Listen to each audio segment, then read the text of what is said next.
Hello dear parents, कैसे हैं आप सब। मैं डॉक्टर दीपक चतुर्वेदी, आपका और आपके बच्चों का डॉक्टर भोपाल से आज बात करने वाला हूं एनाबोलिक स्टेरॉइड्स के बारे में। मैंने एक वीडियो में आपको कॉर्टिक स्टेरॉइड्स के बारे में बताया था कि यूज़ करना चाहिए कि नहीं करना चाहिए। तो आप लोगों ने क्वेश्चंस पूछे कि दोस्तों कि डॉक्टर साहब एक और फॉर्म का होता है स्टेरॉइड जिसको बोलते हैं एनाबोलिक स्टेरॉइड, तो इसके बारे में आप जानकारी दीजिए। So friends, anabolic androgenic steroids ये क्या चीज़ है। एंड्रोजेनिक मतलब आप समझ पा रहे होंगे मेल, मतलब मेल स्टेरॉइड हैं जैसे कि टेस्टोस्टेरोन जो कि सिंथेटिकली बनाए जाते हैं और इनका यूज़ जो होता है मेनली वो होता है मसल बिल्डिंग में। तो मसल बिल्डिंग मतलब कि जहाँ पे जिम या जहाँ पे हम एक्स्ट्रा वर्क कर रहे हैं वहाँ पे अगर स्टेरॉइड का यूज़ होता है तो ऐसे स्टेरॉइड को एनाबोलिक या एंड्रोजेनिक स्टेरॉइड्स बोला जाता है। अब आप मेरे से बोलोगे डॉक्टर साहब अगर ये सब नुकसान ही करते हैं तो बनाए ही क्यों गए। तो फ्रेंड्स, आपको पता होना चाहिए कि जो डॉक्टर हैं जब ऐसे स्टेरॉइड को यूज़ करते हैं तो वो लेजिटिमेट यूज़ करते हैं। मतलब कि कुछ पर्टिकुलर मेडिकल कंडीशंस हैं जैसे कि हाइपोगोनेडिज्म है, मतलब कि गोनेट्स की कोई समस्या है, छोटे हैं या वहाँ पे जहाँ पे गोनेट्स या टेस्टोस्टेरोन से संबंधित कुछ समस्या चल रही है। इसके अलावा अगर मान के लो किसी की डिलेड प्यूबर्टी हो रही है, जैसे कि प्यूबर्टी क्या होता है, जो सेकेंडरी सेक्सुअल कैरेक्टरिस्टिक होते हैं उनका आना प्यूबर्टी कहलाती है। लेकिन मान के चलो कि कोई बच्चा या बच्ची डिलेड प्यूबर्टी की स्टेज से गुजरी तो ऐसे केस में हमें एनाबोलिक स्टेरॉइड्स देने पड़ते हैं। इसके अलावा मान के चलो कि कोई पेशेंट हैं जो एड्स से ग्रसित है या जिनकी कीमोथेरेपी चल रही, तो ऐसे पेशेंट्स का आपने देखा होगा कि मसल मास कम होने लगता है। तो उनके मसल मास को बढ़ाने के लिए ये लेजिटिमेट यूज़ के अंतर्गत आते हैं, जहाँ पर डॉक्टर क्या करते हैं कि कम डोज में और स्टेरॉइड देते हैं और वो भी प्रॉपर डोजिंग के साथ और धीरे धीरे उसको टेपरिंग भी करते हैं।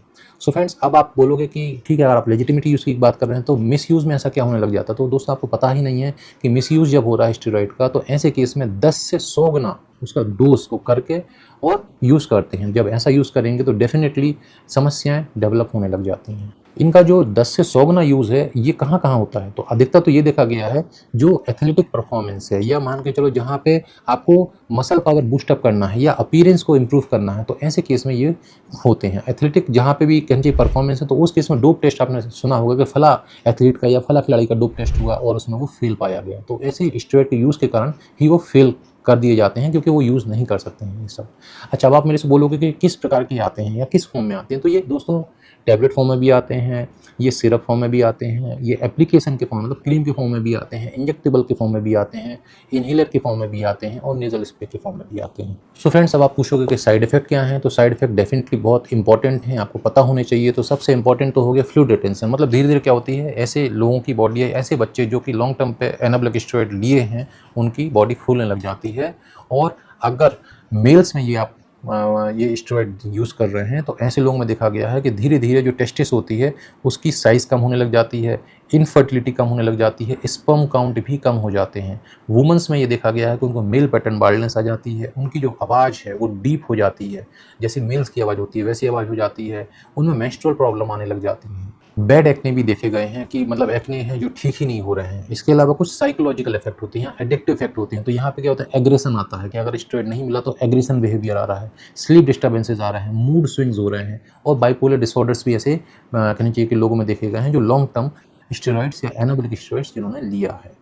अगर और लंबे समय के लिए चला तो ऐसे पेशेंट्स में हाइपरटेंशन मतलब बीपी बढ़ने लग जाता है, शुगर के डिस्टर्बेंसेस बहुत कॉमनली देखे गए हैं, आंखों में कैटरैक्ट या ग्लोकोमा की चांसेस भी अधिकतम केसेस में देखे गए हैं। सो लीगली इस जो हमारे एनाबोलिक स्टेरॉइड है इनको क्लास 3 शेड्यूल में रखा गया है। क्लास 3 शेड्यूल मतलब कि वो मेडिसिन होती हैं जिनको बिना प्रिस्क्रिप्शन के आप ले ही नहीं सकते हो।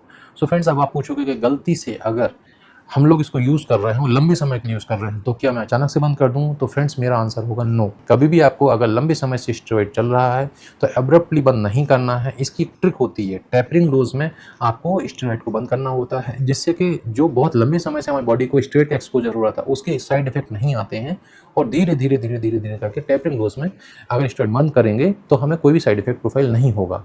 दोस्तों नमस्कार, अब आप मेरे से कुछ जानकारी लेना चाहते हैं डेफिनेटली मेरे से आप बात कर सकते हैं। नमस्ते।